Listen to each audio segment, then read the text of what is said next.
Je m'appelle Ammar Agoun. En 1959, j'avais 15 ans.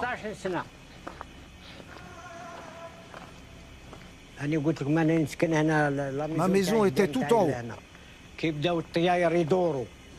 Quand les avions sont arrivés, j'ai fui le hameau. L'hélicoptère m'a tiré dessus. Je suis tombé et j'ai continué en rampant. Mon frère Abderrahman, il m'a suivi. On a rejoint des gens ici et on est entré avec eux.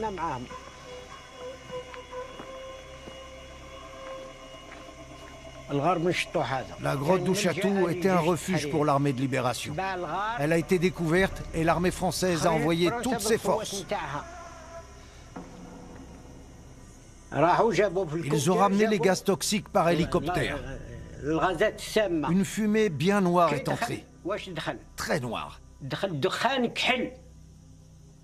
On l'a respirée et on a commencé à tousser. On avait de la bave verte au coin des lèvres et on est tombés les uns après les autres.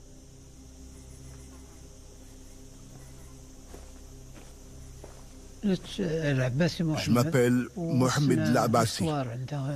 J'avais 12 ans ce jour-là. Quand ils ont tiré, c'était comme si du sable nous tombait dessus. Les gens ont commencé à tousser, à crier, à pleurer. On ne comprenait plus rien. On n'entendait plus rien, on ne voyait plus rien. Mon oncle criait et mon père lui disait « Aïssa, récite la shahada ». Mon oncle a étouffé et il est mort sur place. Il a crié « Silence ». Les mots de Ammar Agoun et Mohamed Labassi résonnent jusqu'à nous pour briser un secret. Il était enfoui depuis plus de 60 ans. Durant la guerre d'Algérie, la France a utilisé des armes chimiques. Des armes interdites.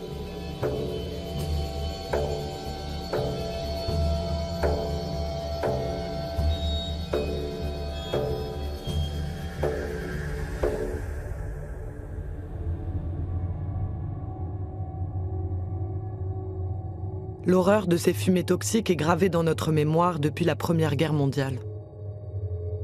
À partir de 1915, l'Allemagne, la France et leurs alliés les utilisent massivement. Chlore, phosgène, gaz moutarde. Plusieurs centaines de milliers de soldats en sont victimes. Les gaz brûlent, asphyxient et tuent. Ces armes invisibles deviennent le symbole de la guerre industrielle. Le pire que l'homme puisse infliger à l'homme.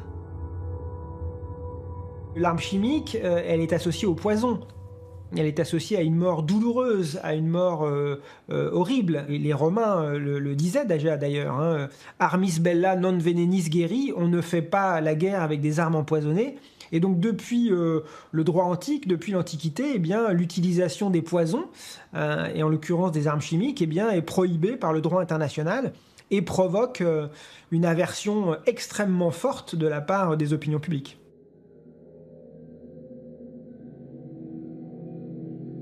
Avant la fin de la Grande Guerre, le Comité international de la Croix-Rouge s'en fait l'écho. Il exhorte les belligérants à cesser une innovation barbare. En 1925, les armes chimiques sont interdites. Elles sont condamnées, lit-on dans ce protocole de Genève, par l'opinion générale du monde civilisé.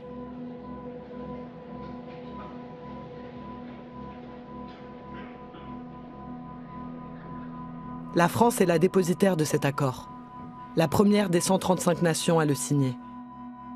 La fabrication, en revanche, reste autorisée.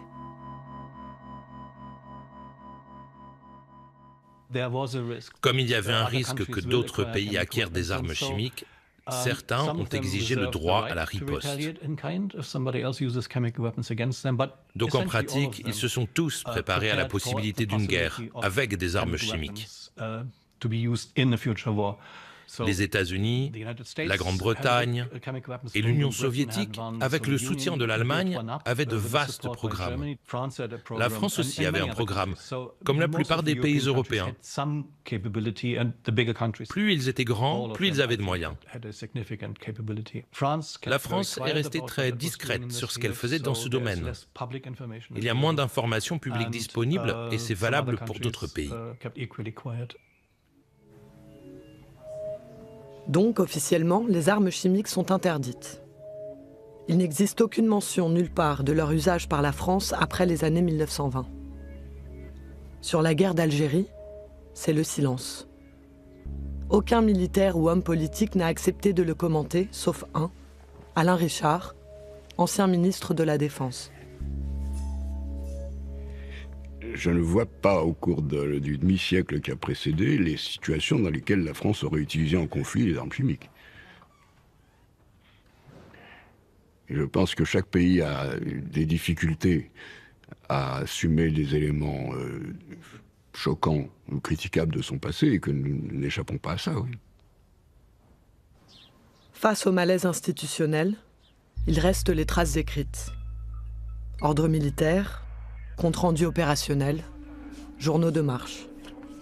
Ils sont là, conservés dans les archives publiques françaises.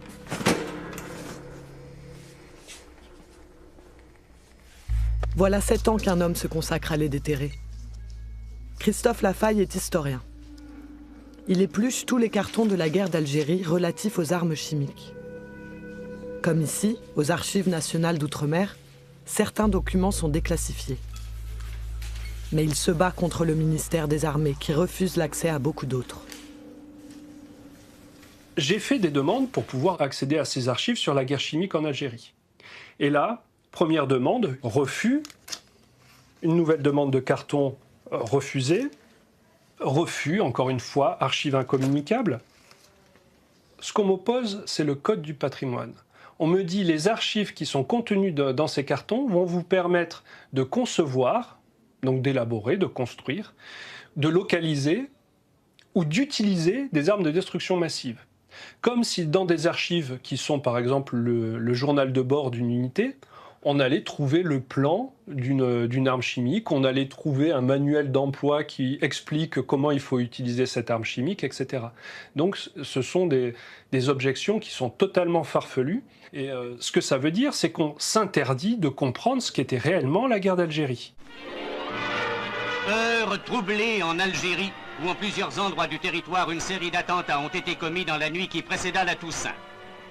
En 1954, les Algériens du FLN, le Front de Libération Nationale, lancent une vaste série d'attaques coordonnées. Elle marque le début de la guerre de décolonisation, après 125 ans d'occupation française. C'est une guerre de pauvres, qui utilise la guérilla comme moyen d'action.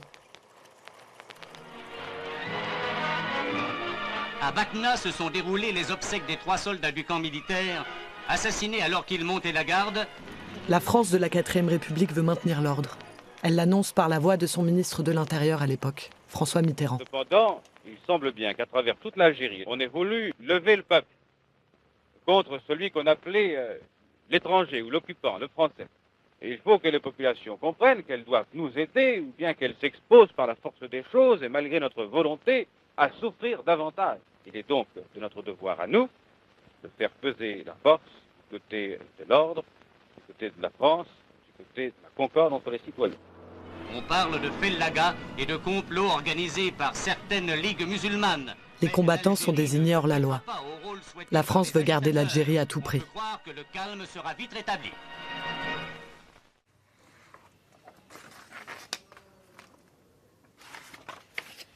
À force de demandes, Christophe Lafaille a obtenu l'ouverture d'un carton d'archives militaires, puis d'un autre, au compte-gouttes. Sans relâche, il a poursuivi sa quête dans les fonds privés. Les sites de vente en ligne, les caves des anciens soldats, les greniers de leurs descendants. Ce sont des centaines de documents secrets déclassifiés, avec lesquels il recompose un puzzle édifiant. Il y a ce courrier le 21 mai 1956, 2 ans après le début de la guerre. Le commandant des forces armées en Algérie, nommé 10e région militaire, s'adresse au secrétaire d'État de l'armée de terre. Objet. Utilisation des moyens chimiques. Le colonel des armes spéciales m'a rendu visite. Il m'a annoncé qu'il avait obtenu votre accord de principe relatif à l'utilisation des moyens chimiques en Algérie. Selon l'opinion du ministre résident, j'ai l'honneur de vous rendre compte de ce que cette haute autorité vient de me faire tenir son accord à ce sujet. Le gouvernement français vient d'autoriser l'usage des armes chimiques. L'armée s'inquiète de savoir comment combattre son ennemi dans les refuges montagneux, nombreux en Algérie. 3 mois plus tard, l'état-major fait un premier bilan. Étude de la politique générale d'emploi des armes chimiques en Algérie. Infection des grottes. L'infection par grenade est possible. Les résultats des essais en cours et bientôt terminés permettront de définir le produit à utiliser. Stock ancien de chloracétophénone, chandelles sternutatoires. Ce sont des stocks hérités de la Première Guerre mondiale. Plaquettes incendiaires. La production en grande quantité ne pose pas de problème particulier. Derrière ces documents, on trouve vraiment la réflexion scientifique à base d'expérimentation, de validation de l'expérience et de mise en œuvre sur le terrain. Donc là, vraiment, on est sur une politique qui est pensée, qui est réfléchie, qui est expérimentée et qui est ensuite généralisée. 6 mois plus tard, l'état-major passe à l'action. Un ordre est envoyé de Paris. Création d'une unité armes spéciales en 10e région militaire. Cette batterie sera entretenue en personnel appelé.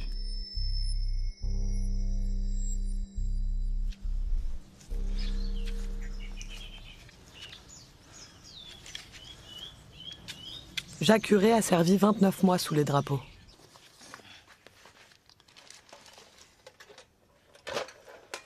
Pâtissier de son état, il espérait aller aux cuisines.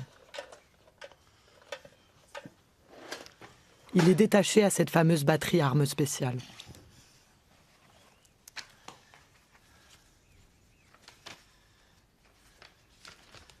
Là, au cours de mon séjour, j'avais acheté une carte où j'ai marqué tous les endroits où je suis passé. Alors en Algérie, on était là pour traiter les grottes. Les traiter. Alors, les traiter, c'était d'abord... souvent, c'était les... Ils balançaient des gaz pour qu'ils ne puissent pas s'en servir. Parce que dans les trous, le gaz stagnait. Alors là, ça empêchait les rebelles de s'y réfugier. Mais on savait qu'il y avait des trucs qui étaient interdits par la Convention de Genève, mais on ne savait pas quel gaz. On nous expliquait rien. Rien. Jamais on nous a expliqué ce qu'il y avait dans les grenades à gaz, des trucs comme ça.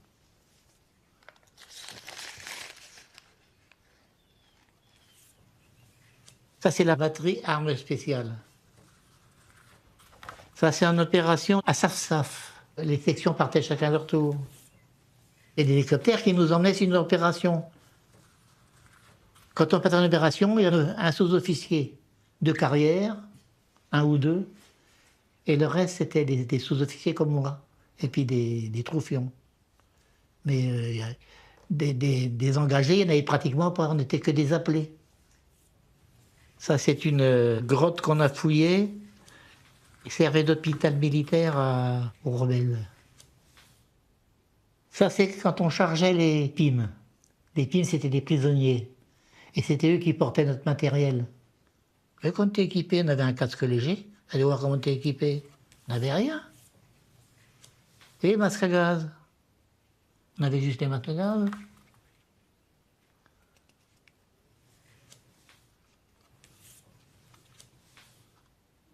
Oui, il y avait des choses que j'ai honte, encore même. Il nous arrivait de faire des fouilles. On balançait tout, hein. Jacques Huré garde certains souvenirs pour lui. Il en sort d'autres, comme ce journal de marche des opérations écrit par un soldat de la batterie armes spéciales. Alors, je ne sais pas si je dois vous montrer ça. Alors, c'était un carnet de liaison qui a été fait... Il y a marqué les opérations, vous voyez. Hein. Adieu, salle, boyau, galerie. La paroi verticale est là, à 3 mètres de l'entrée. La paroi verticale est là, à 3 mètres de l'entrée. Le seul qui a pu rentrer se replie. 13 heures. La grotte est occupée par les hors-la-loi. Un prisonnier qui servait de guide au 14e régiment de parachutistes a été capturé par les hors-la-loi. La grotte est infectée à 14 heures. À 14h40, un hors-la-loi sort de l'abri, puis 3 autres. Ils sont faits prisonniers. À 16h20, le sergent décide d'explorer la grotte. La densité des gaz ne permet pas la progression dans la grotte. Avant d'utiliser ces armes spéciales, les soldats y étaient formés. Christophe Lafaille a acheté ce manuel d'instruction à un fils de militaire. La loi y est rappelée sans ambiguïté. En vertu d'engagements internationaux, la France s'interdit l'emploi en cas de guerre de certaines armes spéciales. Les gaz de combat, les armes biologiques. Leur emploi ne pourrait donc être justifié qu'à titre de représailles dans le cas où elles auraient été employées sans équivoque par l'ennemi sur des troupes ou populations françaises ou alliées. Voilà.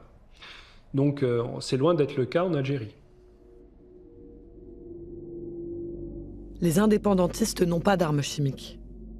Ils utilisent les territoires montagneux à leur avantage pour se déplacer, se cacher et attaquer.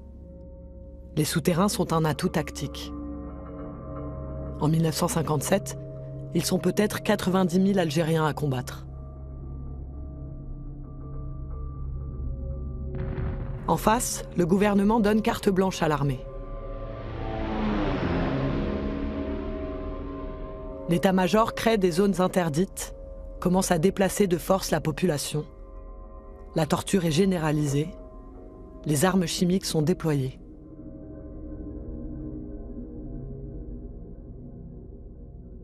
Très rapidement, en fait, c'est plus d'une centaine d'unités qui vont être créées partout en Algérie et qui vont utiliser ces moyens chimiques.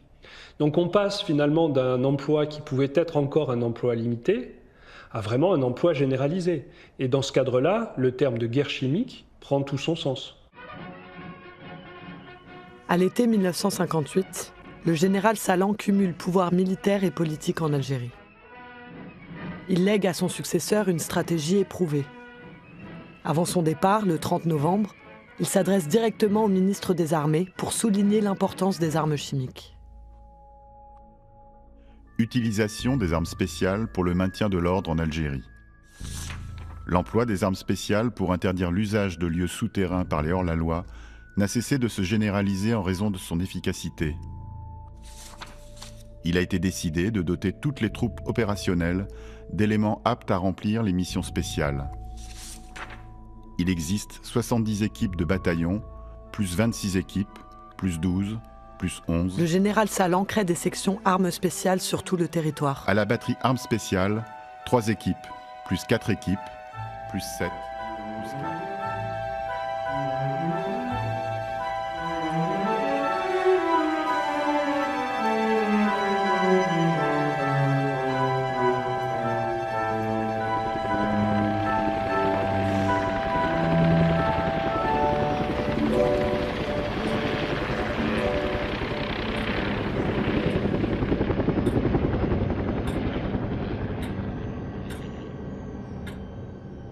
La grotte, on savait qu'il fallait la fouiller. Plus vite elle serait fouillée, plus vite on en finirait. Elle ne parlait que d'inconscience. Si vous posez des questions, vous ne rentrez pas. Alors, notre tactique, c'était ça. La fouiller, la gazer, et si possible, faire sauter l'entrée. Quand elle était occupée, c'était plus difficile, mais ils savaient qu'ils allaient mourir gazés. Ils se rendaient. Après, c'était plus notre ressort. Hein. Jean a passé 28 mois en Algérie. 10 mois en section grotte dans le massif des Aurès.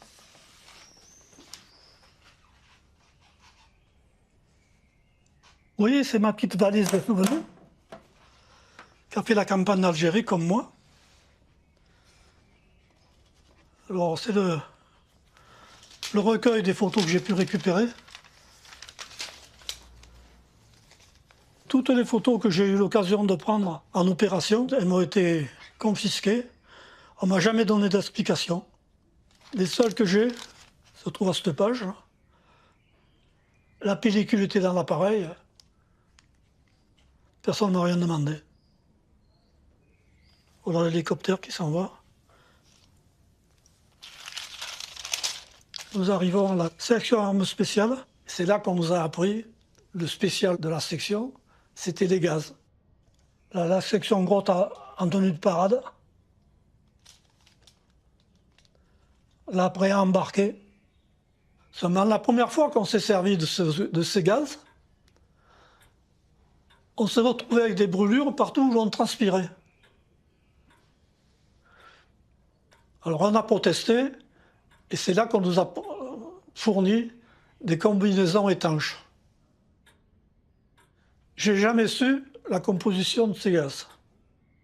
Ça se présentait par des grenades ou des pots qui avaient la valeur de 50 grenades. Pour avoir jeté un de ces pots, Jean Vidalin a été décoré. Sapeur de section armes spéciales, courageux et volontaire pour toutes les missions dangereuses, a secondé avec une rare efficacité son chef d'escouade, permettant ainsi la mise hors de combat de 10 adversaires. Cette citation comporte l'attribution de la valeur militaire avec la croix de bronze.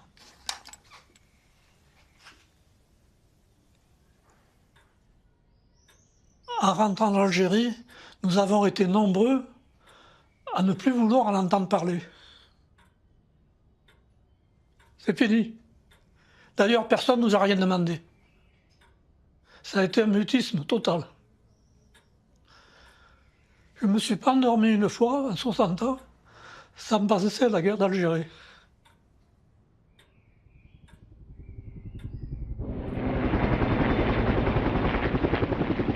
« 6 heures. Le sous-lieutenant sort avec une équipe de la section armes spéciales pour la réduction d'abris souterrains. Arrivé sur l'objectif le 4 mai à 14h45, la grotte est occupée par 11 hors-la-loi, dont plusieurs officiers. Ravitaillement important, une machine à écrire, un transistor. Introduction du tuyau de la soufflerie à 10 mètres de l'entrée. Gazage au moyen de 4 pots de CN2D. À 15h15, dégagement de l'entrée obstruée par la section grotte du génie et brassage de l'air gazé par la soufflerie. 15h30, pénétration dans la grotte par le boyau d'entrée, jusqu'à la fourche située à 8 mètres de l'entrée.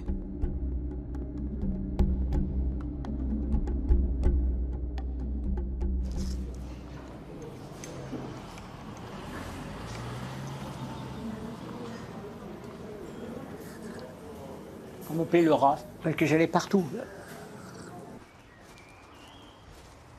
On cherchait des petits pour les grottes. Et oui, parce que pour entrer dans les trous à rats, il ne faut pas être gros, hein.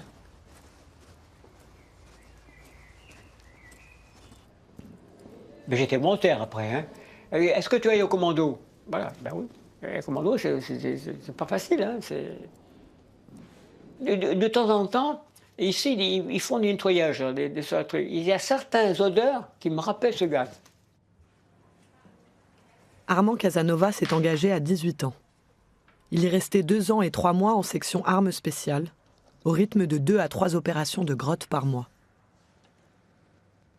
L'odeur du gaz, je le sens encore, hein. Je le sens, il est mémorisé, hein. Je le sens, hein. Puis la mort aussi, il la sent, hein. Ouais, vous savez, quand on a fait 27 mois là-dedans,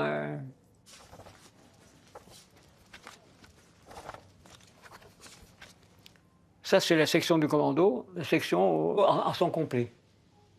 La sergent Pachuki, Ghezani qui a été tué, Slonska aussi, Fischer est mort, je sais pas quoi. Voilà, il ne reste pas beaucoup. Hein. Enfin, une fois, j'ai fait une grotte, c'était, je ne sais plus quel endroit, je suis rentré dans la grotte à 2h du matin, j'en suis sorti à 15h. 6 heures là-dedans, je ne me suis pas rendu compte. Hein. On fait celui qui n'a pas la trouille, mais on a la trouille. Je peux vous dire, excusez ma expression, on parle que d'une couille. On est vraiment le cœur qui bat à 100 à l'heure. 13h45, la reconnaissance continue. Extrême difficulté de la progression due, d'une part à l'étroitesse du boyau, au port du masque à gaz d'autre part, qui passe avec difficulté dans les boyaux. Obligation de sortir fréquemment en raison de la très importante concentration des gaz. 16h30. La progression est stoppée par de nombreuses murettes de pierre construites par les hors-la-loi. Début de la démolition. Nous gagnons 2 à 3 mètres dans le boyau de droite.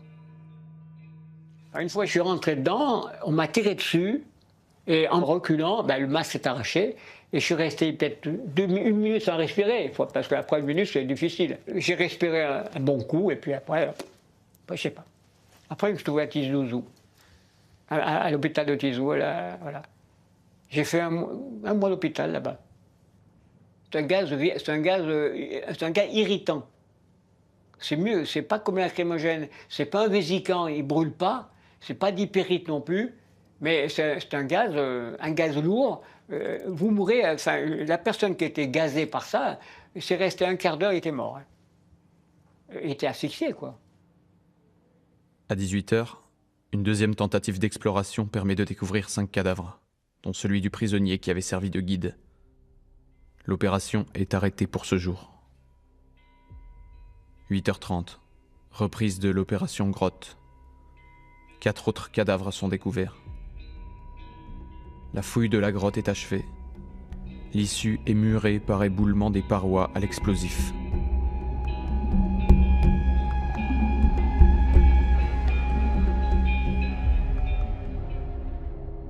C'est des gaz qui étaient assez lourds, qui s'accrochaient aux parois.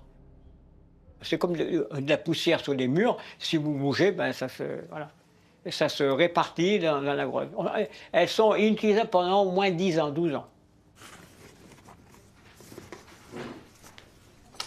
Ce gaz porte un nom, CN2D. Christophe Lafaille en a retrouvé la trace dans les archives militaires. Les munitions portaient un code de couleur selon les mélanges qu'elles contenaient et les quantités, de 70 grammes à 5 kilos. Grenade, CN2D, 160 grammes, gris, ceinture verte et violette. Chandelle, 5000 grammes, CN2D, violet dans macaron violet. Roquette, chloracétophénone plus diphénylamminochlorarcine.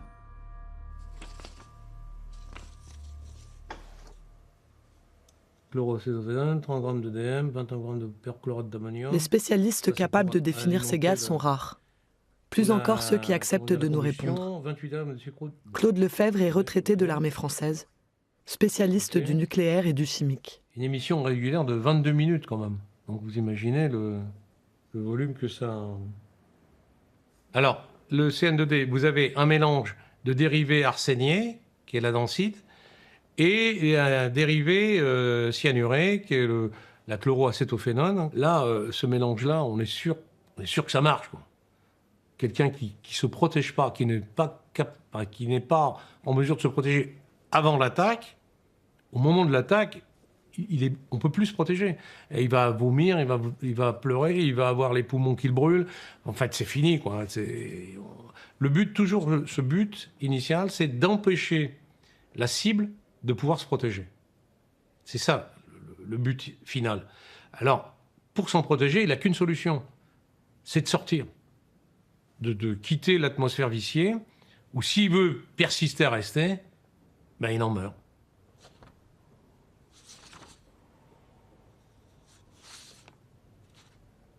Le fait de contaminer les parois interdit le fait qu'on puisse y retourner, en fait.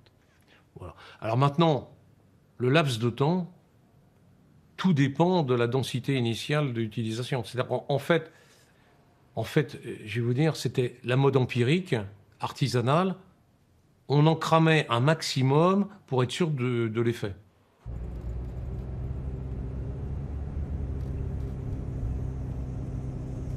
Dans le massif des Aurès, à l'est de l'Algérie, le CN2D a laissé son empreinte indélébile.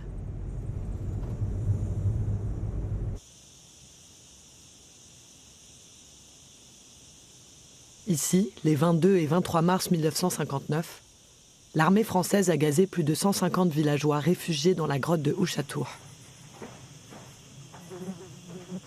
Seuls les plus jeunes ont survécu.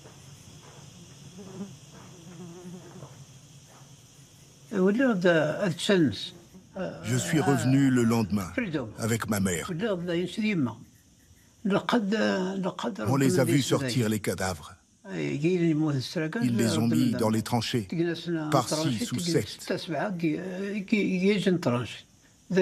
Là-bas. Tu ne pouvais pas les reconnaître. Ils étaient tout bleus. C'était pas possible de les identifier. Il fallait regarder leurs vêtements. Les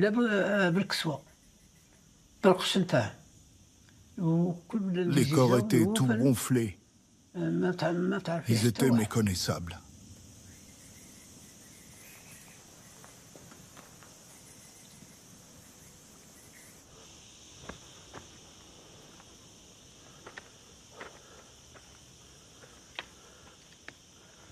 Le lendemain, je suis venu avec ma mère pour récupérer mon frère. Il était vivant. Alors, des gens nous ont aidés à le transporter. On l'a fait monter sur la mule. Ma mère la guidait. Et moi, j'étais derrière. Arrivé à la maison, on l'a lavé. L'eau sortait verte. Comme si il avait pris une douche verte. Je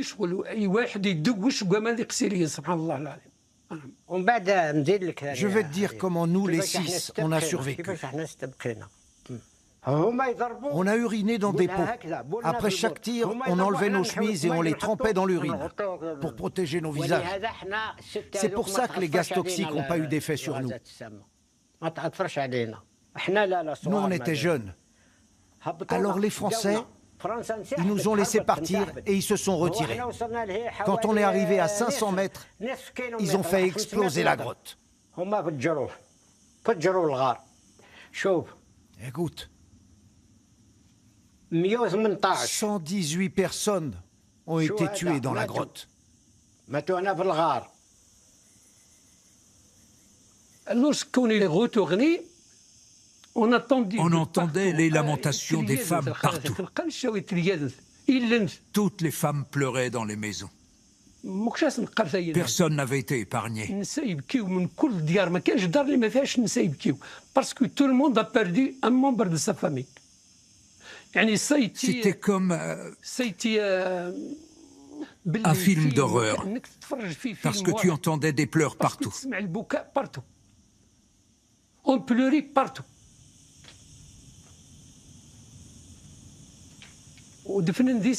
Les morts sont restés là jusqu'à l'indépendance. Les autorités sont venues. Avec les villageois, ils ont sorti les cadavres pour les enterrer dans un même cimetière.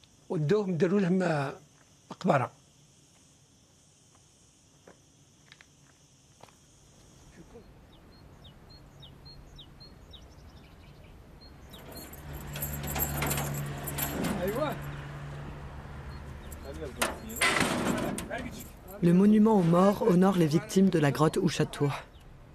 La mémoire de la Révolution, comme les Algériens nomment la guerre d'indépendance, constelle le territoire. C'est une fierté nationale. Personne, pour autant, n'a su l'ampleur de cette guerre chimique.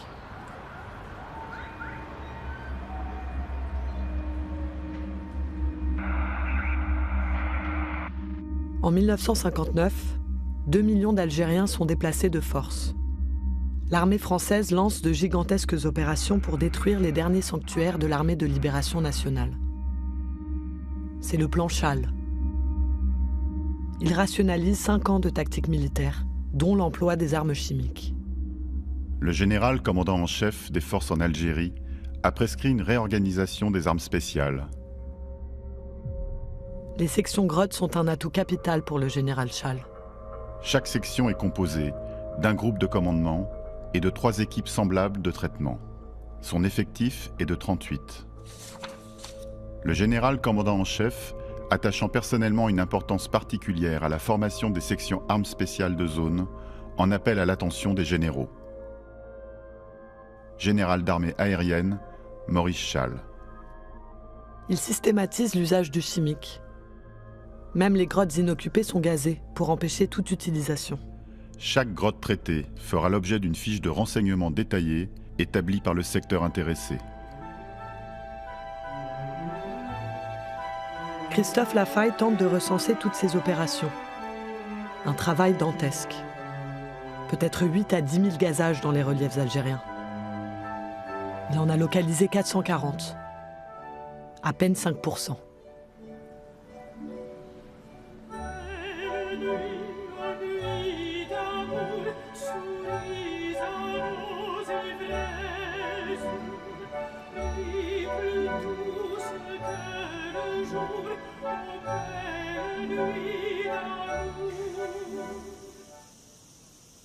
Le plan Chal est arrivé dans les montagnes de Kabylie à l'été 1959.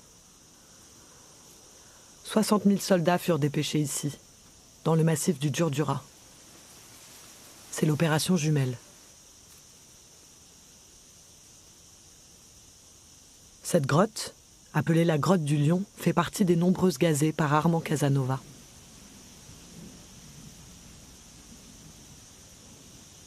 Ould Zawache Latamen était en face. Il a combattu 4 ans avec l'armée de libération nationale.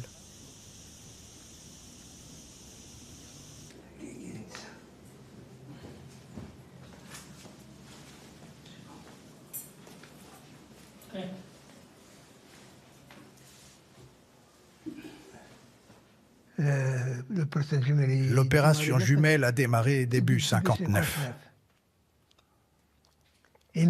Cette période a été terrible quand ils ont déplacé la population. L'armée a installé l'artillerie sur les crêtes pour que personne ne s'enfuit. Et ils ont commencé à bombarder avec les mortiers et les canons.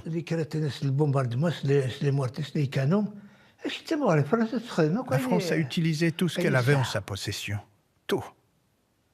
Le gaz, l'aviation, les bombardements.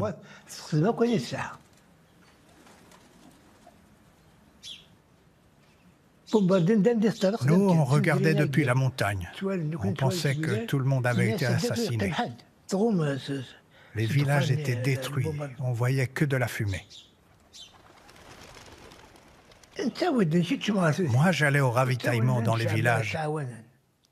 Les villageois nous ont beaucoup aidés. Les femmes, surtout. Elles ont caché les blessés, ramené du ravitaillement, fait passer des courriers. Les femmes ont beaucoup souffert. J'ai été blessé à la main. J'ai pris une balle là. Elle est encore là, mais j'ai plus mal.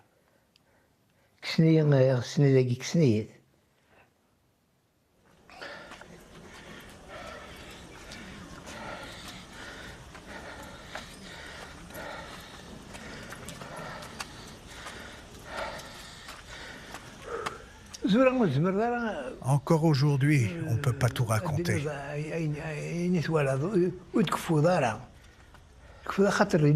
Il y a eu tellement de choses horribles que c'est inimaginable.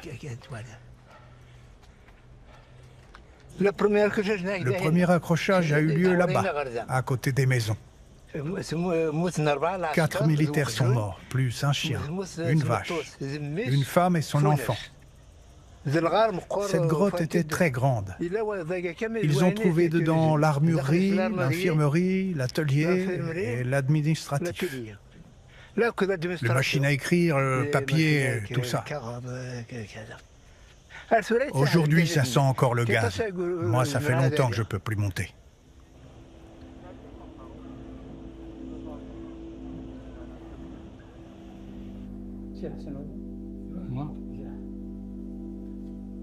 Cette mémoire de la guerre se perdrait sans les descendants qui la transmettent.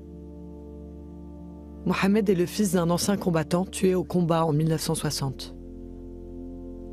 Il recueille la parole de ses derniers camarades d'armes, du village d'Ait Mislain.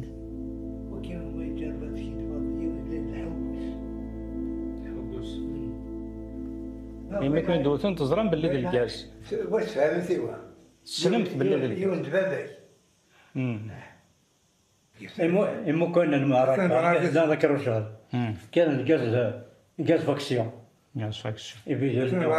كان يفيدنا لابانتور تذكرنا بيوزع لابان يتشعل تمس شان مثل بابا ما تشعل يلحق القاع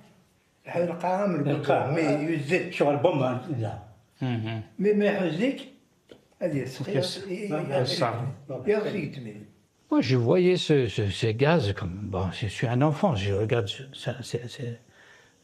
C'est de la rétrospective, c'est-à-dire on m'a raconté, on m'a parlé de ces gaz. Aujourd'hui même, il y a ceux qui nous disent que ça sent encore, tu peux larmoyer, tu peux éternuer, tu ne peux pas rentrer dans certaines grottes. Aujourd'hui même. Moi, je voyais comme une politique de terre brûlée. C'est-à-dire que la France avait perdu la guerre, politiquement parlant, et il fallait détruire le plus possible.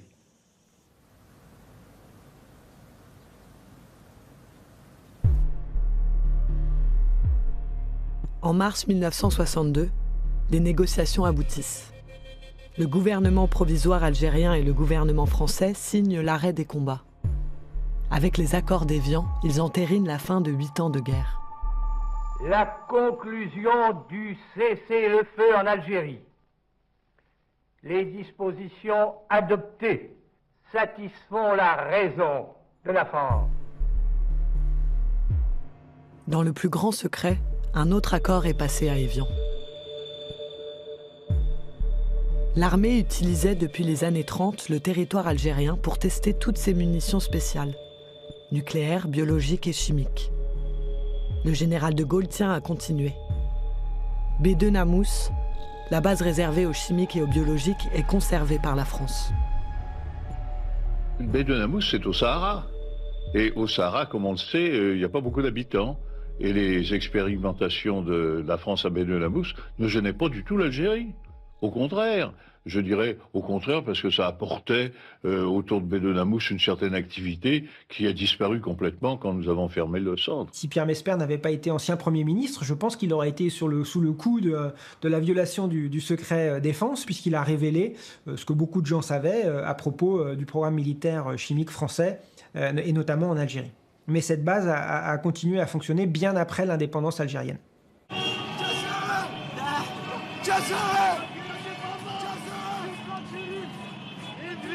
Été 1962 dans les rues d'Alger, c'est la liesse.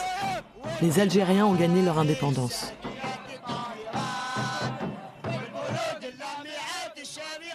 L'armée française se retire.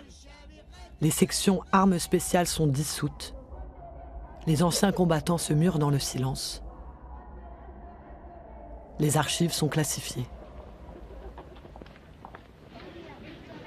Il faut attendre la fin de la guerre froide pour un désarmement mondial. La plupart des États vont s'accorder ici, à Paris, en 1993, pour interdire définitivement les armes chimiques, même leur fabrication. L'initiative vient de la France, à la demande du président de la République, François Mitterrand. Mesdames et messieurs, l'essentiel a été dit. Pour adhérer à la Convention, chaque État a dû rendre un rapport complet de ses activités chimiques passées. Un historien l'a écrit. C'est lui, Olivier Lepic. J'ai été mandaté par le ministère de la Défense pour écrire l'histoire du programme chimique militaire français. Évidemment, une partie de ce travail reste classifiée, puisque j'ai eu la chance d'avoir accès à la totalité des archives qui, pour beaucoup d'entre elles, restent fermées aujourd'hui à la consultation, et notamment des chercheurs. Je vais être parfaitement honnête. Le prétexte qui consiste à dire que la consultation de ces archives pourrait permettre à des personnes mal intentionnées de fabriquer une arme de destruction massive, elle ne tient pas la route plus de 5 minutes. C'est un paravent derrière lequel on s'abrite pour éviter de mettre à jour un certain nombre d'autres secrets qui sont des secrets historiques et pas des secrets technologiques. La République française a enterré l'histoire des armes chimiques en Algérie. Mais 60 ans plus tard, les effets des gaz se font encore sentir. Car le CN2D, le gaz utilisé par les sections de grottes, a des conséquences irréversibles.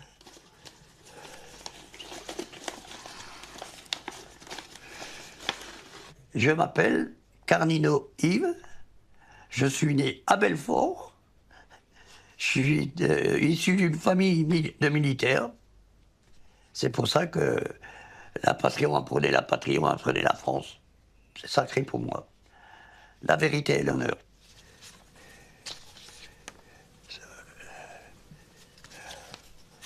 Indochine.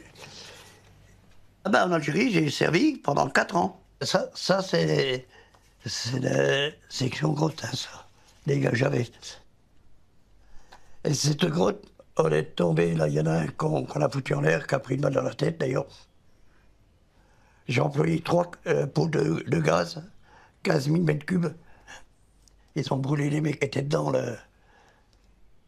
Il y a des choses dures, là, hein.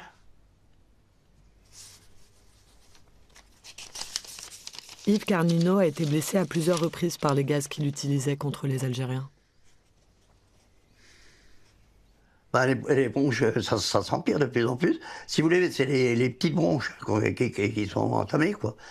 Elles ont plus leur travail vis-à-vis des gros poumons et puis du cœur, des circulations de sang. C'est-à-dire que ça devient du cuir. Sur le 2000 à 2500 que je connais, moi, que je sais, qu'on passait dans les grottes, il n'y a pas beaucoup de personnes qui ont pu parler.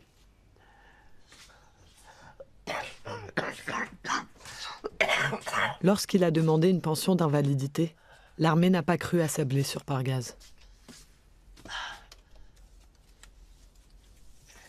Puis j'ai eu le dossier il n'y a pas longtemps dans les mains. C'est toute la procédure administrative juridique. J'ai fait 15 ans de procédure contre le ministère de la Défense pour faire reconnaître mes droits. Ça se baladait d'expertise en expertise. Je crois qu'il y a 3 ou 4 expertises. Le ministère de la Défense, pour eux, c'était pas reconnu. Bien sûr, ils ne connaissaient pas les gaz. J'étais un monteur, on n'employait pas les gaz. Les fonctionnaires, les responsables qui sont au ministère de la Défense ne peuvent pas le comprendre, puis c'est confidentiel défense. Les munitions que nous avions, les caisses de munitions, le travail qu'on faisait, c'était en confidentiel d'État. Yves Carnino a réuni des témoignages et des archives. Enfin, le ministère a reconnu qu'il avait été gazé au combat. Une brèche a été ouverte. Là-dedans, c'est tous des gens qui étaient comme moi. Hein? On l'a tué par des gaz. Et ça me suit encore maintenant, ça.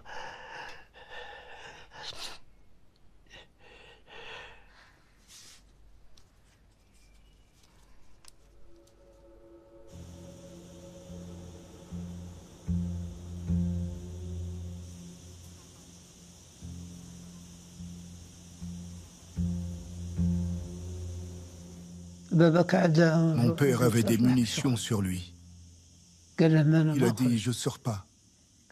Mais vous sortez. Il est encore là aujourd'hui. Un rocher lui est tombé dessus. On ne sait pas à quel endroit il est. On l'ignore. On ne l'a jamais retrouvé. Il n'est pas le seul à être resté sous les décombres. Dans les années 70, on en a sorti 5 de plus.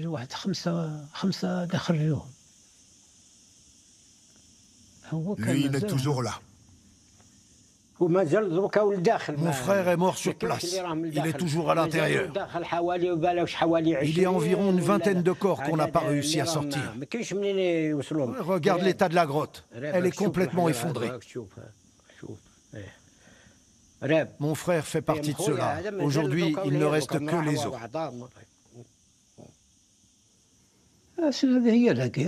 C'est ça la guerre. Tu comprends? C'est normal que j'ai mal au cœur. C'était mon père, je ne l'oublierai pas.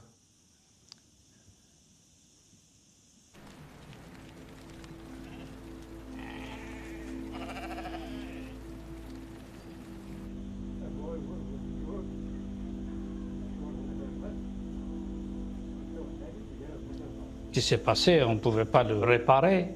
Seulement, ce qu'on souhaite aujourd'hui, c'est qu'il y ait un apaisement, qu'on regarde les choses d'une façon un peu plus sagement, reconnaître ses crimes.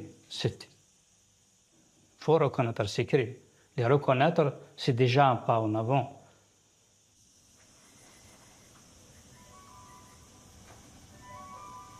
L'usage des gaz asphyxiants ne date pas de la guerre d'indépendance algérienne. Il trouve racine avant. En 1845, lors des débuts de la colonisation, les Algériens se réfugièrent dans les grottes. Les soldats français utilisèrent les fumées toxiques pour les déloger. Une de ces opérations, nommée enfumade, fut décrite par un officier.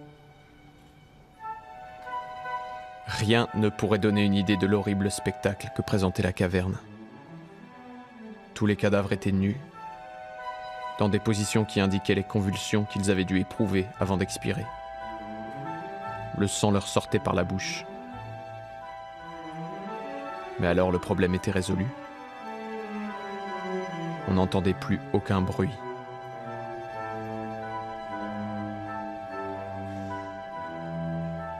Je pense que voilà, les travaux des historiens l'ont montré, la France n'a pas fait que des choses extraordinaires pendant la guerre d'Algérie. Il y a même eu il faut le dire, des crimes de guerre, que ce soit la torture, que ce soit un certain nombre d'exécutions sommaires, que ce soit l'utilisation de substances chimiques, notamment dans la guerre des grottes, et probablement d'autres choses. Une grande nation est une nation qui assume son passé, y compris ses erreurs, et il faudra qu'un jour la France les assume.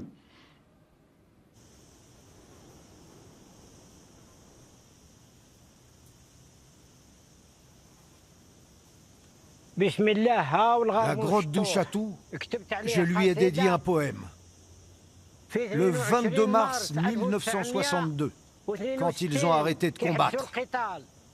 الله يرحم الشهداء على الوطن ماتوا أحرار جزائر يا رمز العروبة ملاويتي من أضرار نصرك ربي وعدت دولة وسبحتي قلعة للأحرار